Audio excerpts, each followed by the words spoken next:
Starwood Equine is a full-service equine ambulatory practice with locations in Woodside, California, and in the East Bay. We pride ourselves in providing comprehensive veterinary care and health management services for your equine partner and athlete. Thank you for accessing our online educational resources. Check back often as we will continue to update the site.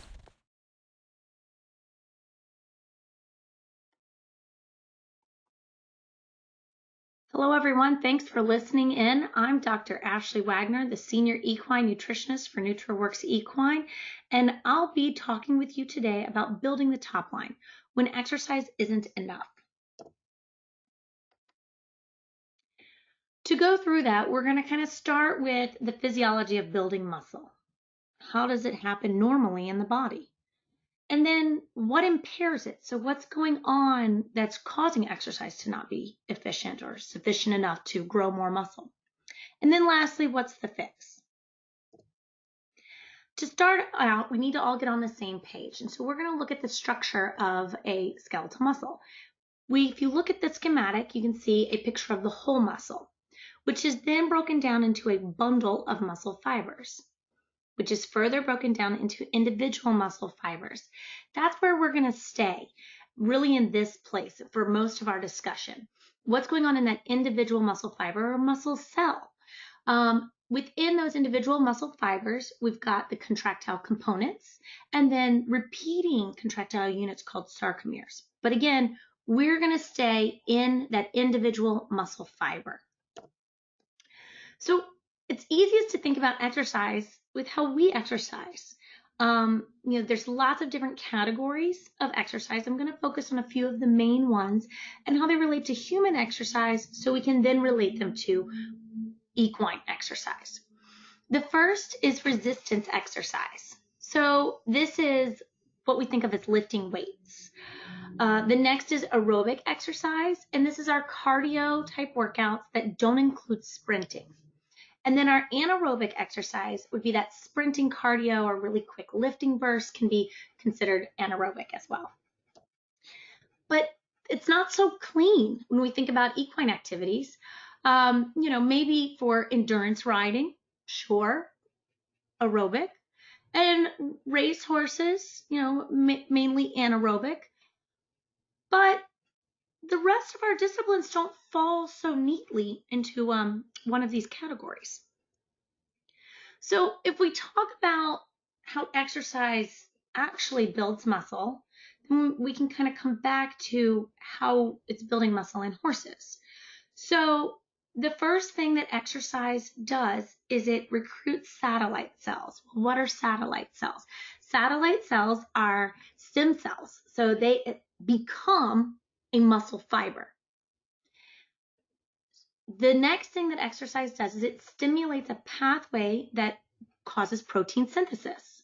And if protein synthesis is greater than protein degradation, so we're making more than we're breaking down, and that's what exercise does. It stimulates more protein to be made and less to be broken down. So when that occurs, we get a bigger muscle fiber. And lastly, exercise enhances metabolism. So getting more of that substrate to the muscle. So more amino acids to build protein, that sort of thing. But if we think about exercise and how it impacts these areas, they're not equal. So resistance exercise does a better job at satellite cell recruitment, so making new muscle fibers, and building bigger muscle fibers. Well, again, this is all in a perfect world, and we're going to touch on the fact that we don't live in a perfect world. Because things like aging, the diet, and the intensity to which we exercise all can impact how well we get new and bigger muscle fibers from exercising. So let's take this back to horses. We just mentioned that resistance exercise does a better job. Well, we don't have horses lifting weights. So what could we think of as resistance training? Well, driving would be the most classical example of resistance training in horses. The cart and whatever is in the cart would be what the horse is pulling against or lifting, so to speak. But A number of other exercises are resistance in nature, but they're more plyometric or that yoga Pilates type, where the horse and rider are the weight. So jumping, hill work, and collection. But ultimately, the majority of the exercise is aerobic with some type of bouts of anaerobic. And the summary to this is it's really just not the most effective way to build muscle. So if we take this to our different disciplines, we can apply it. Again, we've already mentioned endurance as being aerobic and racing being more anaerobic. But if we think about cross country, there are bursts of anaerobic and then that plyometric type of exercise. The same thing with dressage. Show jumping, again, we've got bursts of that plyometric and mainly, aerobic and some anaerobic as there as well. So you can see there's a variety of types of exercise as we apply them to horses and horse activities. So ultimately, not the best way, the most efficient way to build muscle. But then we have got to deal with those other realities of that imperfect world. So I mentioned that aging has a huge role on the body's ability to grow muscle. Well, what happens? So as we age, there's low-grade chronic systemic inflammation. And what that means is that there are these things called inflammatory cytokines circulating around in the body.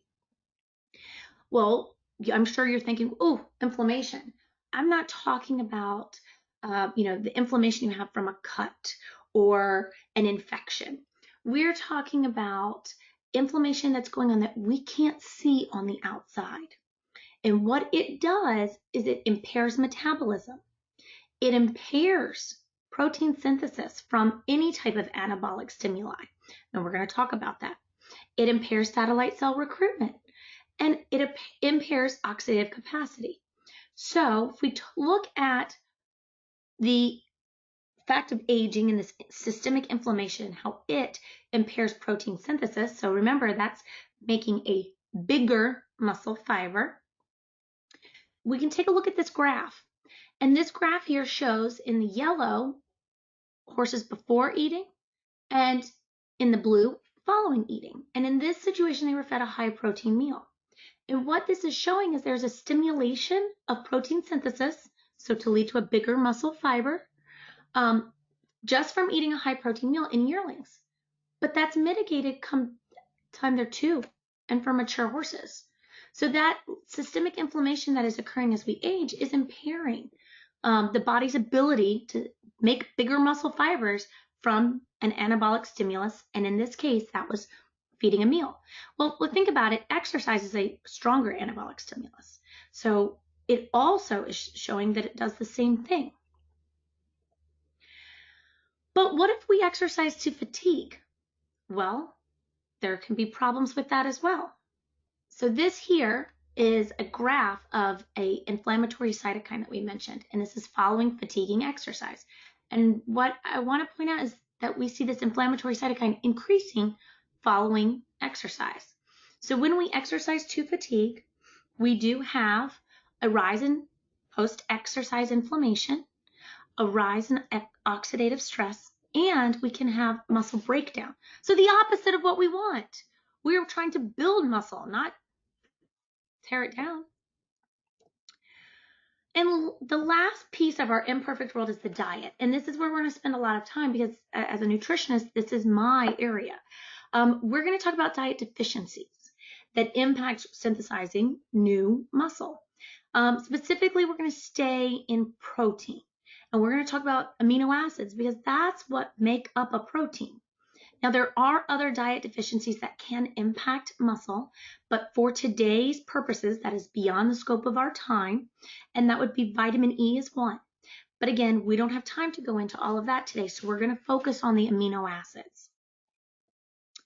So when we think about protein, this is what you think, right?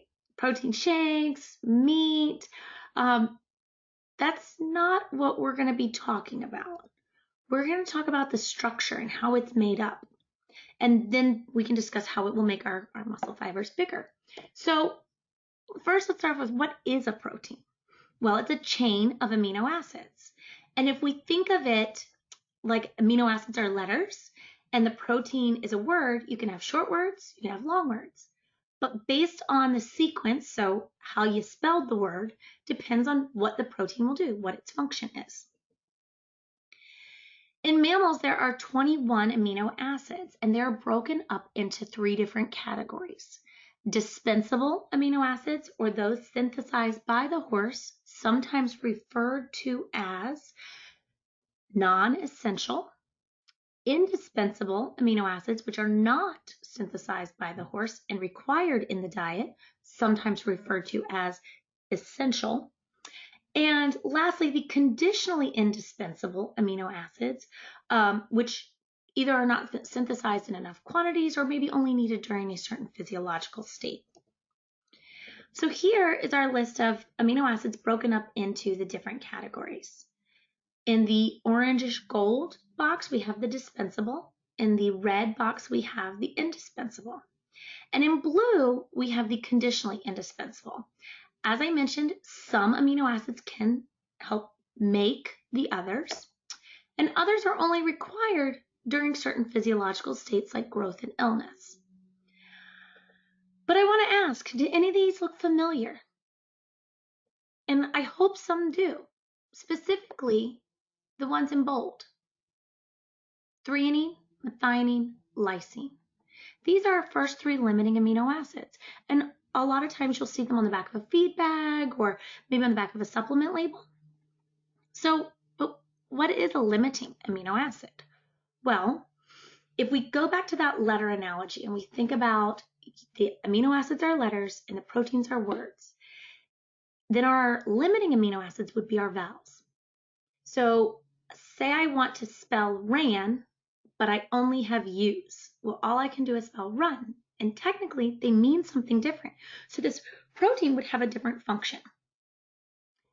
Again, these are limiting in the diet, and therefore they limit protein synthesis. Well, how does that happen? So if we think about our barrel analogy, so this is another way to think about this. You've got all of these slats, so these different color bars are the slats of the barrel. And we want to fill the barrel up with water. Well, we can only fill it as high as the lowest slat. In this case, it's lysine, our first limiting amino acid.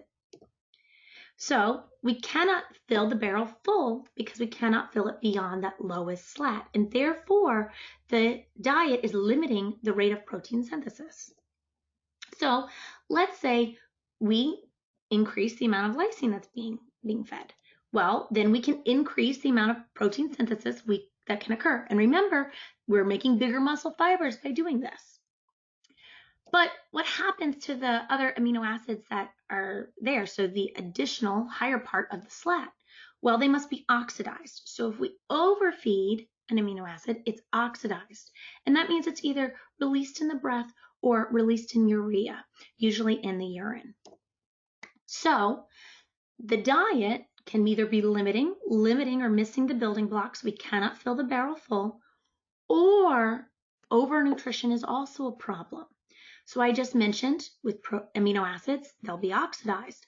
But if we are overfeeding calories and the horse is overweight, then they have low-grade chronic systemic inflammation.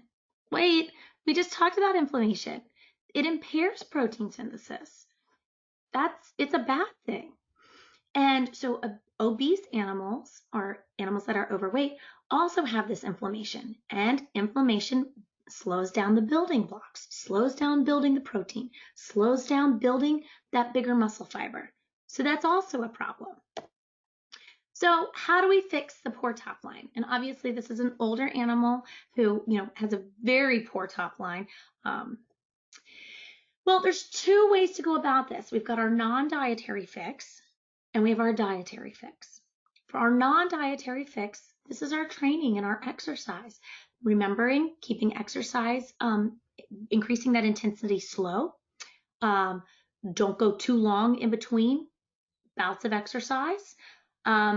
And then always don't exercise to fatigue. And then our dietary fix. Make sure the diet is balanced. If you're unsure if your diet is balanced, consult a nutritionist or your veterinarian. Also, be aware of any metabolic deficiencies that your horse may have, aging, obesity, or a specific muscle problem like PSSM. So that leads us to the question of, do supplements work? And there's a lot out there. And in order to have this discussion, we need to make some disclaimers. We're going to assume that the diet is balanced, so we are not deficient in amino acids. We're also going to assume that fatiguing exercise occurs minimally. And we're going to come back to that fatiguing exercise. But for now, let's stay in this kind of theory that it's not occurring very often.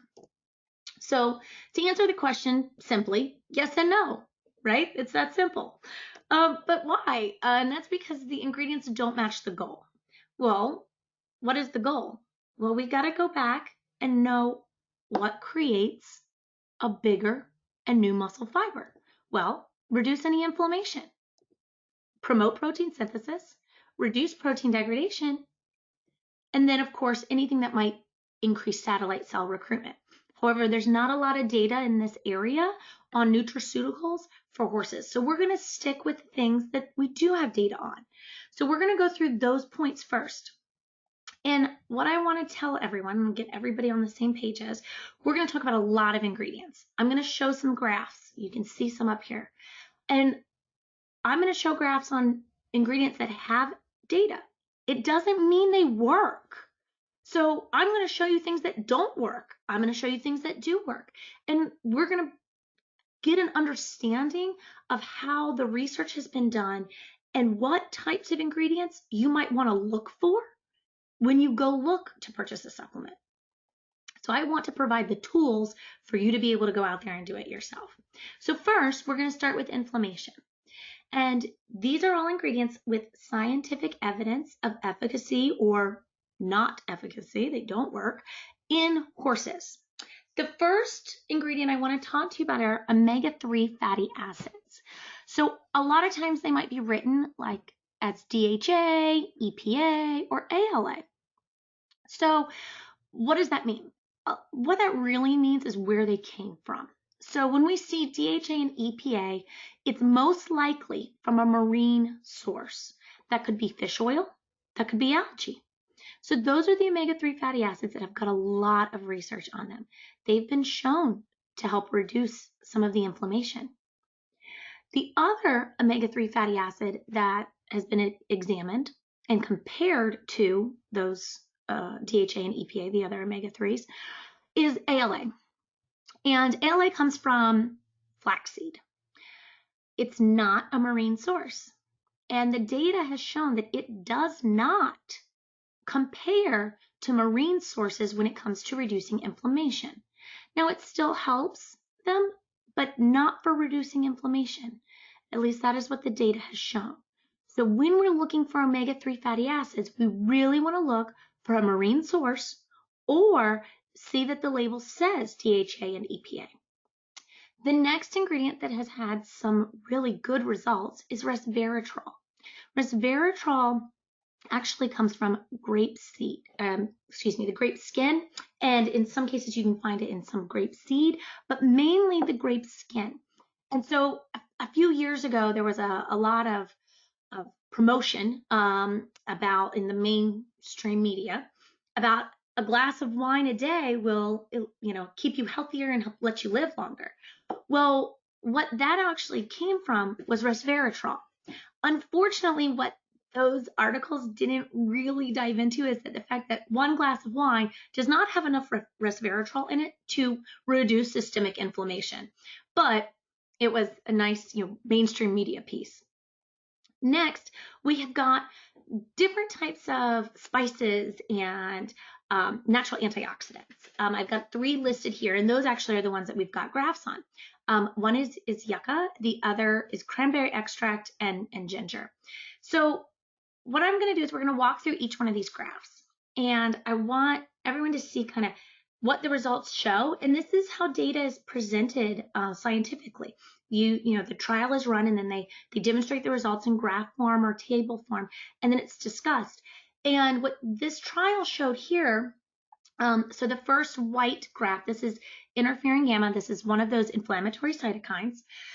We've got ginger in the black, cranberry in the open white circle, and then water. So that would be the control, what they're comparing it against, in the upside down black triangle. And these horses were exercised, and then they were followed. And they looked and they found that actually ginger makes interferon gamma go up following exercise. Ooh, that's the opposite of what we want it to do. Whereas cranberry, although not statistical at some of these time points, so that means that we have confidence that this is effective, we do see a numerical reduction compared to the control, which was water, remember, at 2 hours. So there could be some benefit, and that's about as much as we can say when we're looking at that specific inflammatory cytokine. Now, if we move on to the graph with the little letter A on it, this is TNF-alpha, another inflammatory cytokine. And in this case, we see the same thing. Ginger actually increased it. Ooh, bad. Don't want that. But cranberry was able to keep it lower. So that's a good thing. That shows that cranberry's really got some promise for TNF-alpha. And then if we look at this one with the letter C, we've got, again, ginger and cranberry, but this time, although nobody was significant, at 4 hours, cranberry is numerically higher. So maybe for this inflammatory cytokine, cranberry is not beneficial. Well, that's interesting, right? Because cranberry worked on the others. So this here is a trial that was done on a product that contained a high amount of yucca. And what it showed was that they were able to reduce the inflammation when the horses were on that product for 4 weeks that contained yucca. And that was TNF-alpha again. So what I want to bring back to this is what this tells us in general is that there are some ingredients that have got efficacy to work. There are some that have shown they don't work that well. And lastly, maybe that was because of the age of the animal, maybe it was because of the length of time on the product. We don't know, because these research trials are a snapshot in time. And so this is the data from that snapshot. So it's always good to look long-term at products, to look at the complete product, because maybe a blend of these ingredients would be more effective. They would have an additive component. So together, they're better, but maybe they're not. And we don't know that until we do the research. So our next component to building better muscle with these supplements would be the amino acids. So I've got the amino acids listed here. First, I want to take and put your attention at the limiting amino acids. Remember, if the diet is balanced, and that was the assumption we were making. So we're making the assumption that they're not deficient. The data has shown that just adding more lysine, threonine, and methionine is not, I repeat, not enough to increase protein synthesis. So make that muscle fiber bigger. However, the branched chain amino acids have been looked at, specifically leucine, and leucine has shown to do a better job of increasing protein synthesis, so bigger muscle fiber, than any of the other amino acids. Excuse me. Then the next I want you to look at is arginine.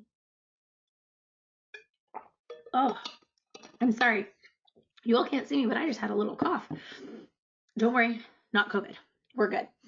So arginine.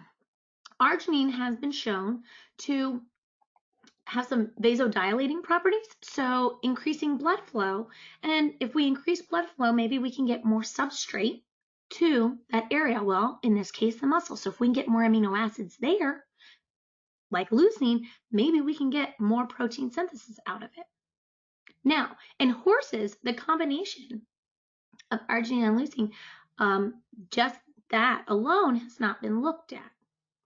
In a complete product, yes, there's other ingredients there. So I wanted to kind of think about those ingredients because I'm listing amino acids, but labels can be written in two different ways, which I'm going to talk to you about.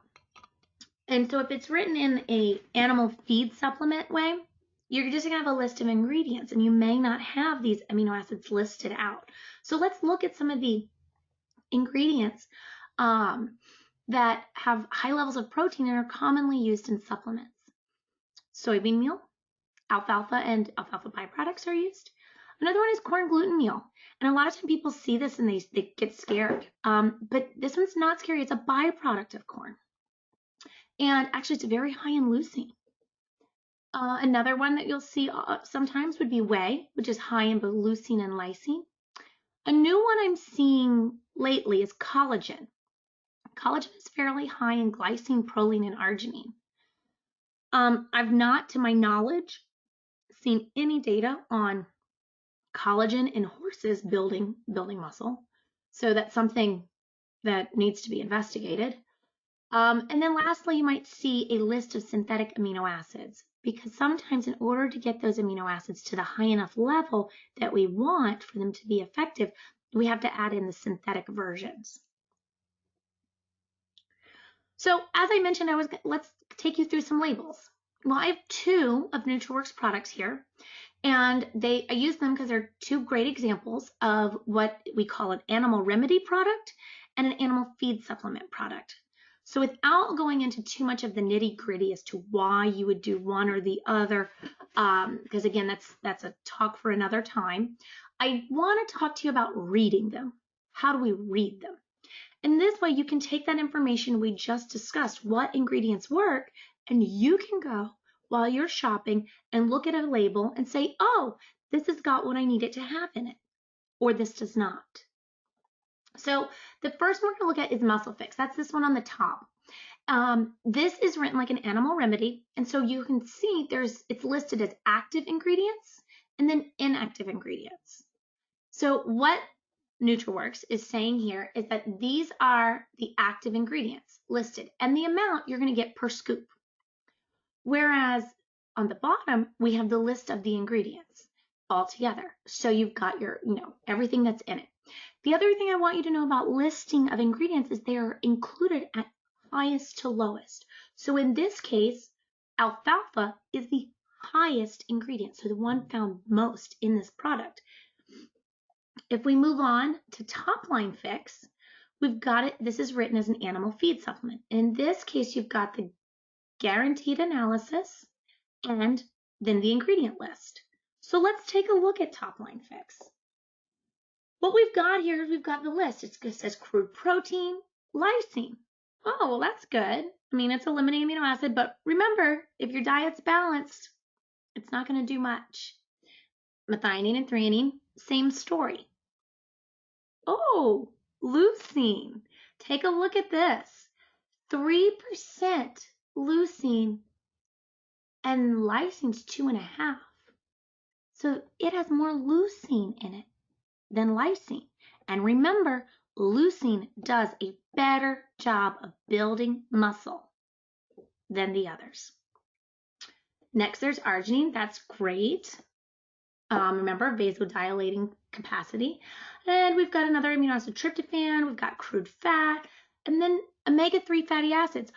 Well, we know that those help with inflammation, except this does not tell us if it's DHA, EPA, or ALA. And we know we want that marine source because it's high in DHA and EPA. So that's where we've got to go down and read that ingredient list. Next, if we keep going down, crude fiber, ADF and NDF, those are both fiber measurements, calcium, phosphorus, and then vitamin E and vitamin C. Natural antioxidants. Well, we know antioxidants are good. So if we go down and we look at our list, you can see this is going to tell us a lot more than that guaranteed analysis did. Soybean meal, alfalfa, heat stabilized rice bran, beet pulp. yeast culture and yeast extract. Wow, pre and probiotics. That's great. More pre and probiotics down here. Fenugreek, fish oil. How about it? So then that answers our question. The omega-3 fatty acids are from a marine source. And if we keep going down this list, it has, other ingredients, vitamin E, vitamin C, turmeric, dried grape pumice. So these are both natural antioxidants. And you think about that dried grape pumice.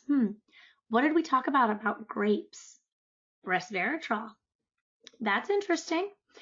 And then natural and artificial flavoring substances. But really, to take all this home, you can go and you can look at the labels. And I've explained some of the research behind individual ingredients. But we don't have anything on the whole product because this product here, Topline Fix, has a lot of things in it. So is there research on the whole product? And with Nutraworks, that answer is yes.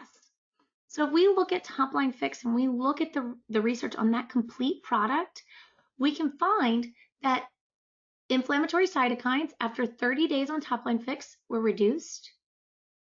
Wow, we don't have the issue we had before where some were reduced and some were not. All of these were. Next, in this trial, we looked at what is called a anti-inflammatory. So this cytokine actually goes back and tells the body to stop making more of the pro-inflammatories or the bad ones. And actually we got a rise. So yay, it's reducing inflammation from both sides, reducing it from that inflammatory cytokine and on the backside telling the body to stop making more. And then we followed the muscling of these horses, and these were geriatric horses during the winter. And we found that their muscling actually improved. So to sum up all of this on building the top line, we really focused on the diet because I'm a nutritionist and that's what I focus on. But you got to know your horse to make sure your diet's balanced. And if you're unsure of that, consult a nutritionist or a veterinarian. Know if your horse has any metabolic deficiencies due to aging, obesity, or some other disease state. When it comes to supplements, look at the ingredients. Know the goals. And lastly, is there any research? Is it in horses? Is it on ingredients? Is it on the complete product? And on the other side of that, we talked very briefly about is the non-dietary fix, making sure you increase exercise slowly. You don't go an extended period of time, like 4 weeks without exercise. And we don't exercise to fatigue. But what if that isn't an option? Although we might try not to exercise to fatigue, what if we can't? Well, that's where I kind of want to shift gears and talk about the toll of that performance has on building muscle and really focus on exercise recovery because the muscle has to recover in order to continue to grow. So isn't all exercise good, right? Isn't it like that old saying, an apple a day will keep the doctor away? Exercise is good for you. Well, we got to look a little bit further at that because there's a lot of injuries due to exercise. And if we think about our competing horses, oftentimes they might compete over consecutive days. They may travel excessively, may not have any turnout. And as a result of this, we find that there's a lot of musculoskeletal injuries that do occur during training and competing, and these are costly. So in racehorses, they found, this is an older study, that 53%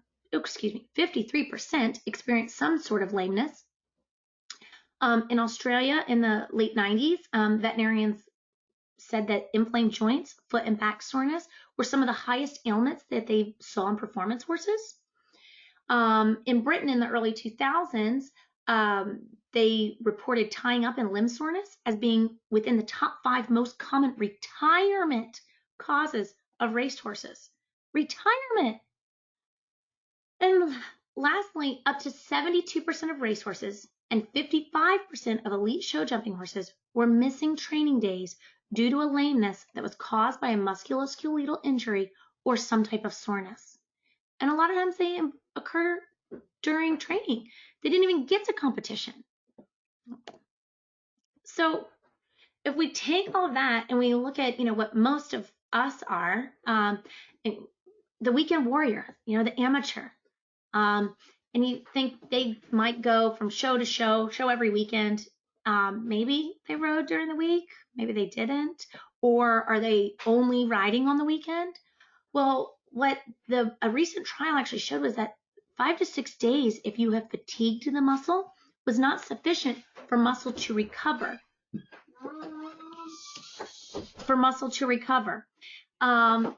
If we then say, okay, well, those are amateurs. What about 3 and 4 star eventers? And what a recent trial actually showed with these guys, they put heart rate monitors on them. I apologize. We've got a little bit going on, living this new virtual life. They had, with these eventers, they put heart rate monitors and GPS on them. And so they followed them during training. And then they followed them during competition. And they did not train to the same intensity as which they compete. So even at that high level, which you wouldn't have expected. And lastly, if a horse has not been worked in 4 weeks, they have totally been able to decondition that muscle. 4 weeks. And with this day and time and all the shelter in places, that really is likely going on for a number of people and their horses. So the question is, are we just setting these horses up for injury? So if we think about that, we have to take it a step back. What happens when a horse is exercised? Just a single bout. And in this case, we're assuming it's not to fatigue, but a normal bout of exercise. We get an increase in blood lactate, a decrease in blood pH, an increase in some of the inflammatory cytokines, an increase in reactive oxygen species or free radicals. So that's that oxidative stress that we've talked about. An increase in heart rate, an increase in circulation, perspiration, so sweating, an increase in protein synthesis, and depletion of glycogen.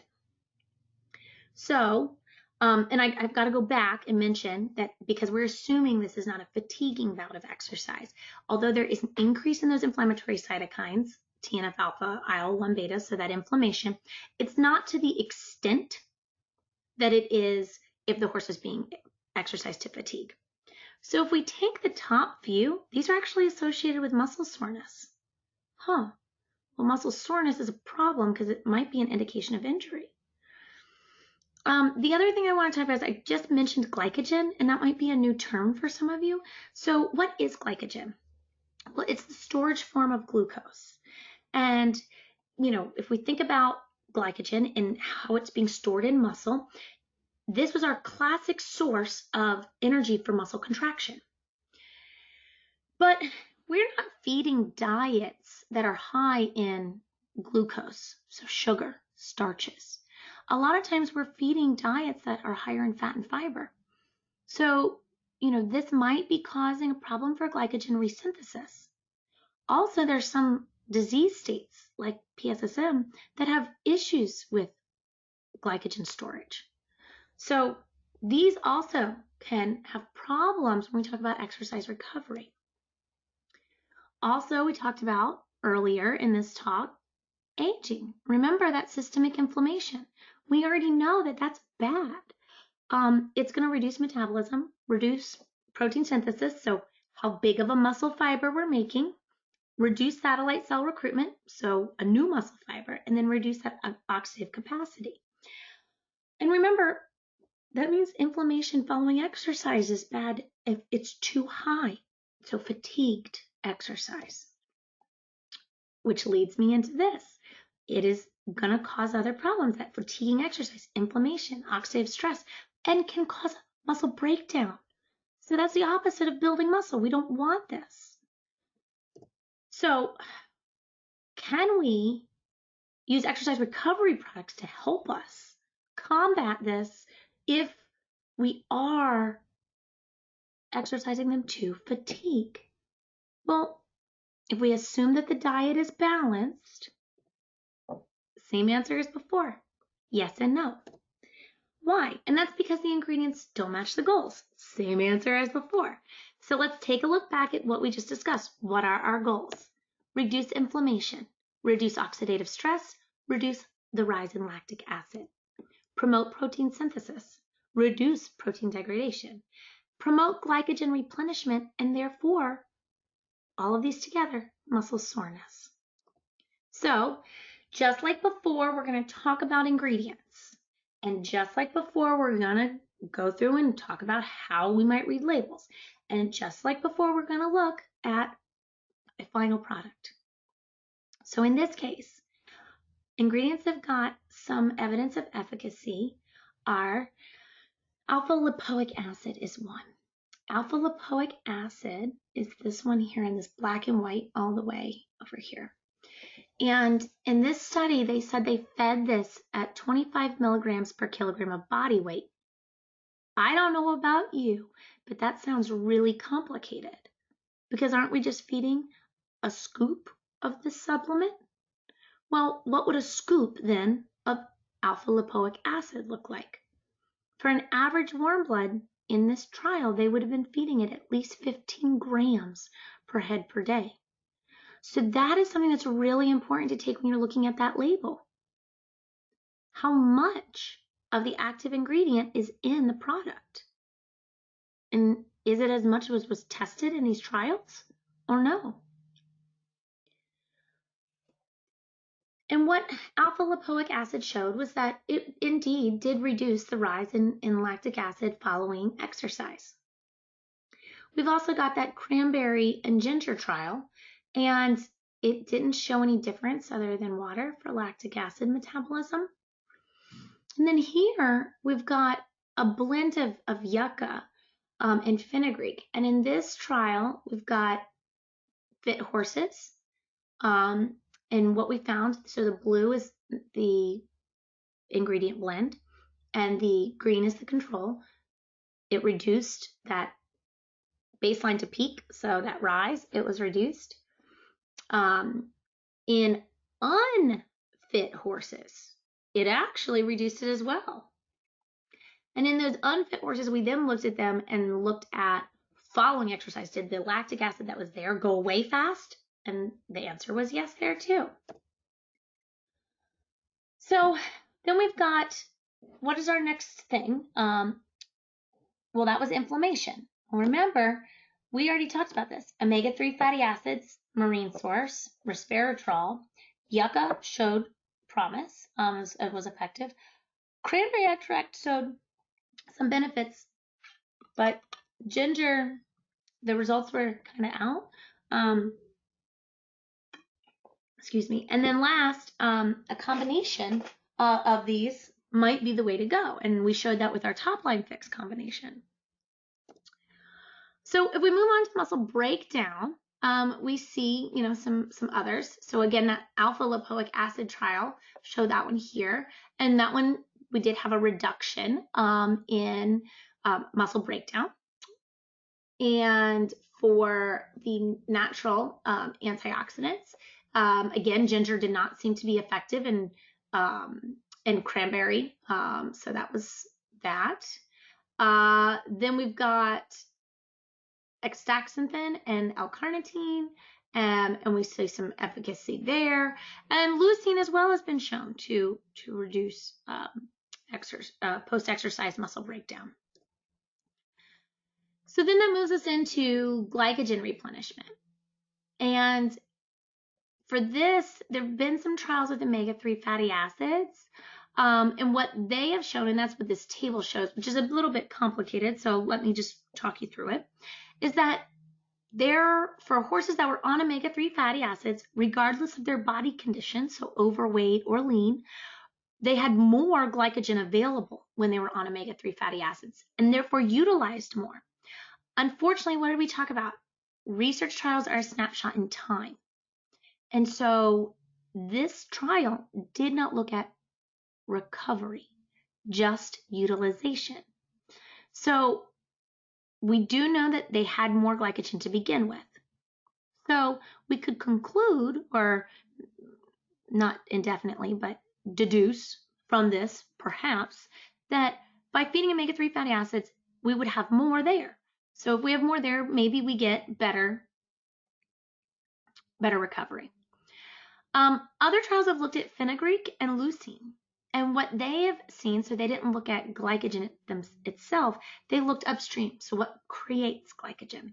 And they found that fenugreek and leucine were promising for the upstream factors. In humans, blends of carbohydrate and leucine have been looked at and shown to be effective, but creatine is effective in humans and not in horses. Resveratrol has also been looked at in humans with some efficacy, but we don't know if it's going to work in horses because it's not been investigated yet. So the ones that we can say that do have some potential and can work would be the omega-3, the fenugreek, and the leucine. So last, has anybody actually looked at post-exercise muscle soreness? And to my knowledge, there's been a trial that looked at a blend of yucca and fenugreek. And what they found, and that would be the blue, was that muscle soreness following a bout of exercise did decrease in horses that were on that blend. But other products that might be beneficial based on what causes muscle soreness would be, maybe some of the cranberry because it's shown some reduction in inflammation. Also the omega-3 fatty acids. So if we just kind of review the ingredients, alpha lipoic acid, natural antioxidants, spices, we see some of these over and over again. But again, what is the question? Look at the label.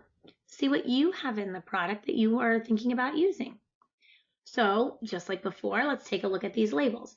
This time I want to take your attention to Muscle Fix. So the top one, this one's written as an animal remedy with active ingredients and inactive ingredients. And it has yucca and fenugreek. Well, there've been some trials with a blend of yucca and fenugreek. This has also got dried grape promise. And remember, we've got natural antioxidants in that. We may have some resveratrol in that. So that's a pretty good ingredient. You can always look down and see at the inactive ingredients if something's hiding there that might be beneficial.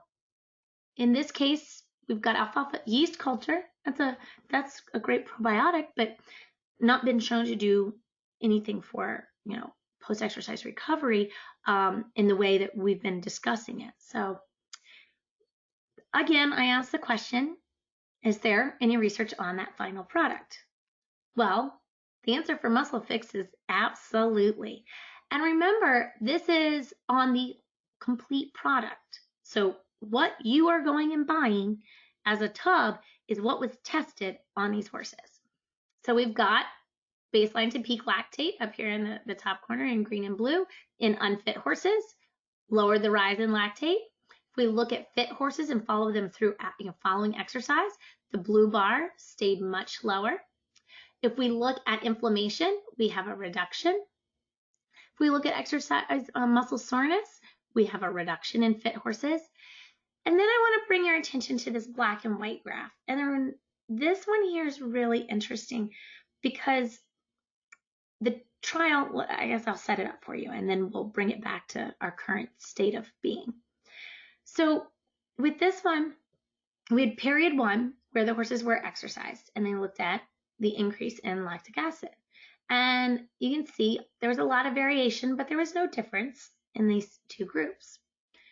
And then the horses were separated and horses were then put into an exercise training program for 4 weeks. Or the other group just was put on the supplement, but no exercise. If we look after 4 weeks, there's still no difference in the rise in lactic acid. And that's very, very intriguing because a fit horse should have a lower rise in lactic acid than an unfit horse. Well, what does that mean? This means that Muscle Fix was able to make the body think it had been in training. Okay, let's now take it to what we're all living. A lot of horses are not being able to be worked as consistently because of the shelter in places in various states. Muscle Fix could help with that as we're bringing them back into training or trying to reduce their body from thinking they've lost work.